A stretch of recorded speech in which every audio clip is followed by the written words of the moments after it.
Hey there, fellow Americans. It's time we had a little chat. Let's talk about something truly terrifying. Inflation. Yes, that sneaky little monster that creeps into our wallets and makes everything more expensive. Forget zombies, aliens, or even another season of The View. Rising prices are the real monsters under our beds.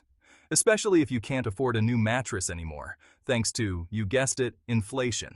It's like a horror movie, but with price tags. Remember when a dollar could actually buy you something? Pepperidge Farm remembers. Back in the day, a dollar could stretch a lot further than it does now. These days, you walk into a grocery store expecting to leave with a week's worth of food and walk out feeling like you just robbed a bank. The prices are so high, it's almost criminal. But hey, at least our avocados are still ripe, right? That's gotta count for something. It's the little things that keep us going. Buckle up, folks, because we're about to dive headfirst into the wacky, worrisome world of inflation and how it's shaping America's future. It's a roller coaster ride, and we're all strapped in for the journey. And if you need me, I'll be the guy frantically clipping coupons in the canned goods aisle. Because in this economy, every little bit helps. So let's stick together and navigate this wild ride called inflation. So what exactly is inflation? In the simplest terms, it's when the prices of goods and services go up faster than a Kardashian at a club opening. Suddenly, your hard-earned money doesn't stretch as far as it used to. Think of it like this. Remember that old pair of jeans you loved? The ones that fit just right? Inflation is like those jeans shrinking in the wash. Everything seems smaller, tighter, and way less comfortable. Economists will tell you it's all about supply and demand, money supply, and other terms that make my eyes glaze over. But for us regular folks, it boils down to this. Things are getting more expensive, and our wallets are feeling lighter. And nobody likes a light wallet. Except maybe pickpockets. Now, before you think this is some newfangled millennial problem, think again.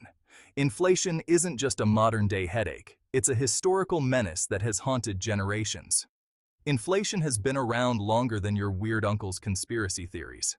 It's a persistent ghost that has lingered through the ages, affecting economies and societies in ways that are both subtle and dramatic. Remember the Roman Empire? Turns out, they had inflation too. The mighty Romans, with all their power and glory, couldn't escape the clutches of rising prices. By the time their currency collapsed, a loaf of bread probably cost more than a chariot. Imagine the frustration of Roman citizens as they watched their money lose value day by day. And let's not forget the Weimar Republic in Germany. Their experience with hyperinflation was nothing short of catastrophic.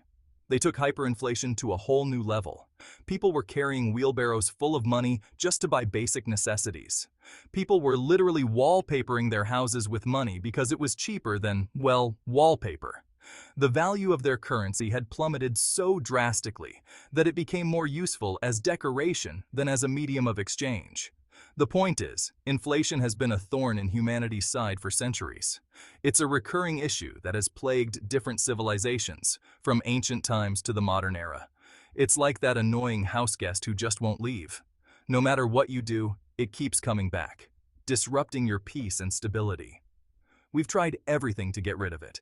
Price controls, economic voodoo, even sacrificing a goat to the Federal Reserve, don't ask. Yet, despite our best efforts, inflation remains a stubborn adversary. But inflation always seems to find its way back. It's a cyclical problem that challenges economists and policymakers, forcing them to constantly adapt and find new solutions. Fast forward to today, and guess what? Inflation is back, baby. And it's brought all its friends, supply chain issues, rising energy costs, and a housing market hotter than a jalapeno eating contest. Remember when you could buy a gallon of gas for less than a latte? Those were the good old days. Now, filling up your tank feels like financing a small island nation. And don't even get me started on rent. Seriously, who can afford to live in a major city these days? I'm pretty sure even squirrels are getting priced out of their treetop condos. Section 5. The Domino Effect. From grocery aisles to global unrest. The thing about inflation is, it doesn't just affect the cost of your morning coffee. It's like a domino effect, rippling through every aspect of the economy. When prices rise, wages struggle to keep up, leaving people with less disposable income. That means less spending, which hurts businesses, and you can see where this is going. It's a vicious cycle. But it's not just about economics, folks. Inflation can lead to social unrest and political instability. Remember the Arab Spring? Some experts believe rising food prices played a role in those uprisings. And let's just say nobody wants to see what happens when Americans get hangry because they can't afford a decent cheeseburger. Section 6. Fun facts about inflation. Because laughter is cheaper than therapy. All right, let's take a break from the doom and gloom with some fun facts about inflation. Did you know that in 1966, a McDonald's Big Mac cost just 45 cents? That's less than a song on iTunes. Today, a Big Mac will set you back over $5. I guess that's why they call it supersizing. And get this, in 1971, a gallon of gas cost a whopping, wait for it, 40 cents. I know, right? It's enough to make you want to trade in your car for a horse and buggy. Just make sure you factor in the price of hay, which, thanks to inflation, is probably through the roof. Section 7. A penny saved is worth less than it used to be. Remember your grandma telling you, a penny saved is a penny earned? Well, Grandma, times have changed. Thanks to inflation, a penny saved today is practically worthless. You'd need a wheelbarrow full of pennies just to buy a stick of gum, and forget about retiring comfortably. With inflation eating away at your savings, you'll be lucky to afford a cardboard box and a cup of instant ramen by the time you're 65. Maybe we should start investing in canned goods and toilet paper instead. It worked for the apocalypse preppers.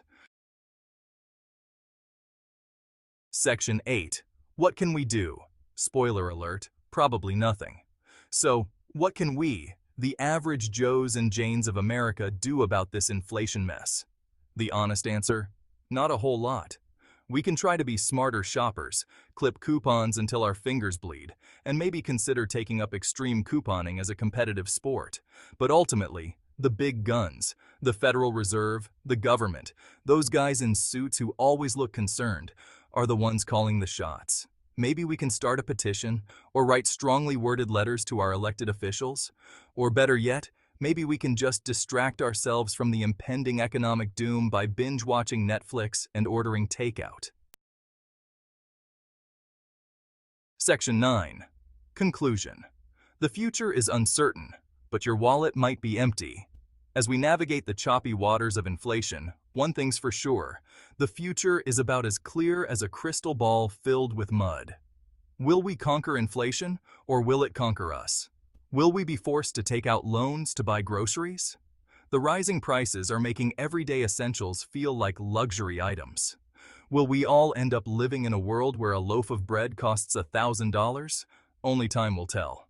The uncertainty is daunting, and the financial strain is real. But hey, at least we have each other, right? In times of economic hardship, community and togetherness become even more important. And maybe a few cans of Spam in the pantry. Stocking up on non-perishables might just be our saving grace. Because if there's one thing history has taught us, it's that even in the face of economic turmoil, laughter and a healthy dose of cynicism will always be valuable. We've seen tough times before, and we've always found a way to get through them. Now, if you'll excuse me, I'm off to invest in a chicken.